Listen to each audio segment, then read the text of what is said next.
everyone, today I'm gonna tell you the story of Snow White by Disney Junior.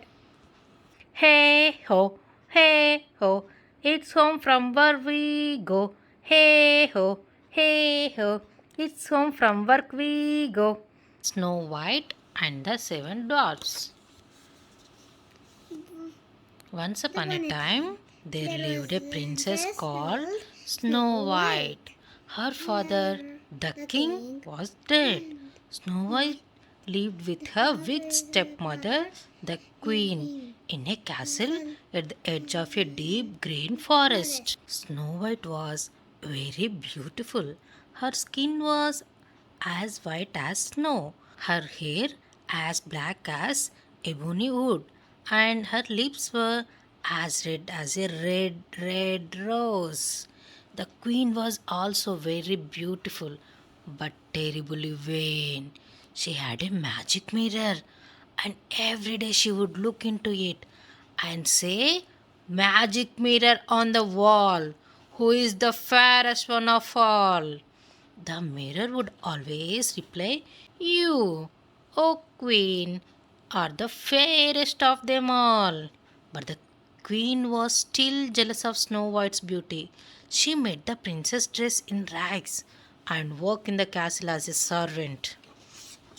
One day, after the queen had spoken to her magic mirror, the mirror replied, "Famed is the beauty, majesty, but behold a lovely maid I see.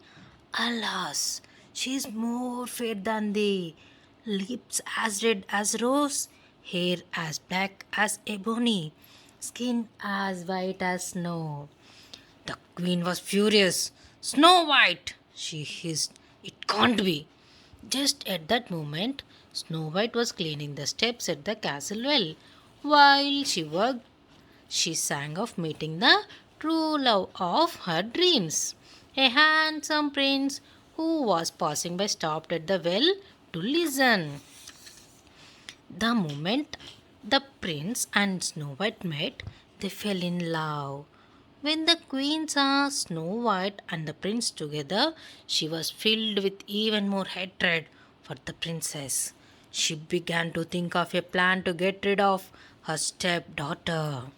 The next morning, the queen sent for a huntsman. "Take Snow White out into the forest," she ordered. "I want you to kill her, so I never have to see her again." The queen told the huntsman to bring back Snow White's heart in a box to prove that she was dead.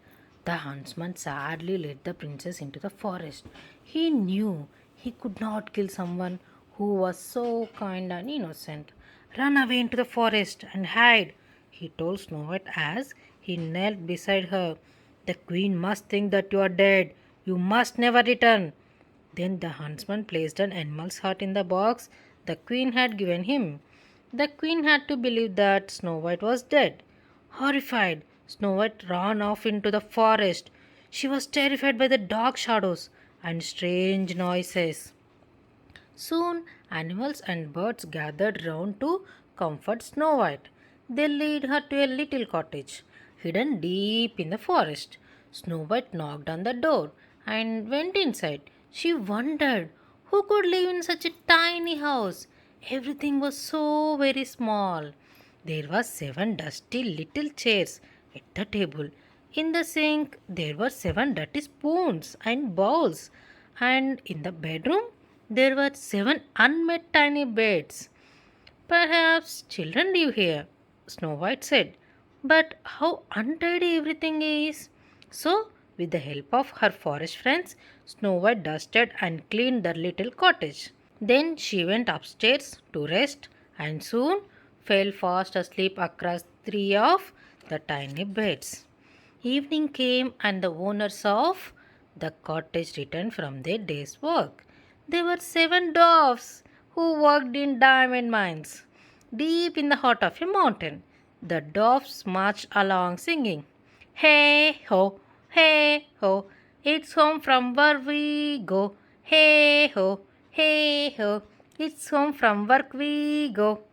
As soon as they entered the cottage, They knew that something was wrong. It was clean. The floor had been swept, and there was a delicious smell coming from a pot on the fire. What's happened? They asked each other in amazement. Maybe it's ghosts, said one of the dwarfs in trembling voice.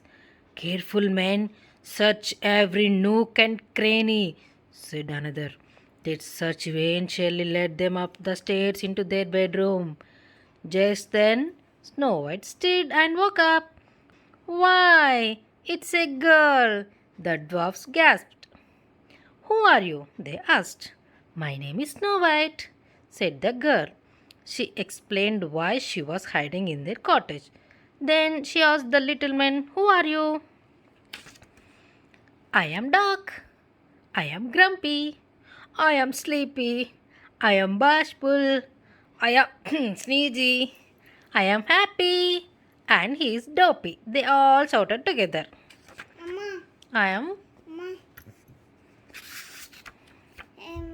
దోపి ఎవరు ఎవరు dark, ఈయన ఎవరు grumpy, ఈయన sleepy, ఈయన happy, కాదు sneezy, ఈయన happy, dopey, ఇంకా ఇంకా ఈయన bashful. బ్యాష్ఫల్ I am very pleased to meet you all, said Snow White. If you let me stay here, I promise I'll look after the house for you. I will wash and sew and cook. The dwarfs quickly agreed.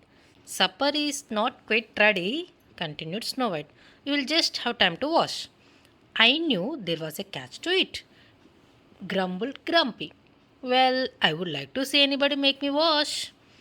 All right, said Dog, and 6 dwarfs tossed Grumpy into the washtub and scrubbed him clean. Then they all enjoyed a delicious supper. చెప్పడంటే Supper and dinner night. That evening, the little cottage was filled with music and laughter.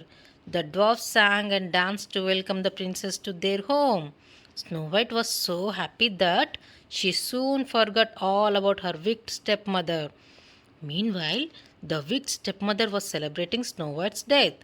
But the next time the queen said the special words to the magic mirror, the mirror replied, Snow White, who dwells with the 7 dwarfs, is as fair as you, and as fair again. The queen was enraged. Snow White must still be alive, she screamed. My huntsman has tricked me. She vowed to get rid of Snow White once and for all. Down in the deepest dungeon of her castle, the queen cast a magic spell to disguise herself as an old peddler woman. Then she prepared a deadly gift for the princess.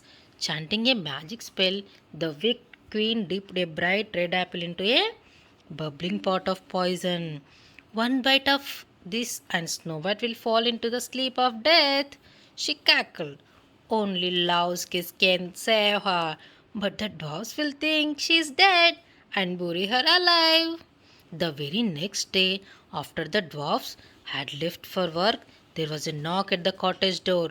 Snow White opened it and saw an old peddler woman standing here. The woman had a basket full of apples. Try one, pretty maid, she said, smiling. They are magic wishing apples, one bite, and all your dreams will come true.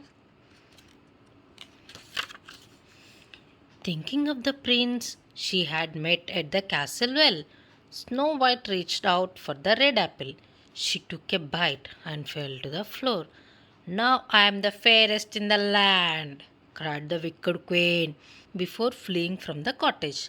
Luckily, Snow White's forest friends had recognized the queen and fetched the 7 dwarfs for help. As the dwarfs rushed towards the cottage, there was a crash of thunder and a mighty storm began. Dog spotted the queen running away. Quick, after her! He cried.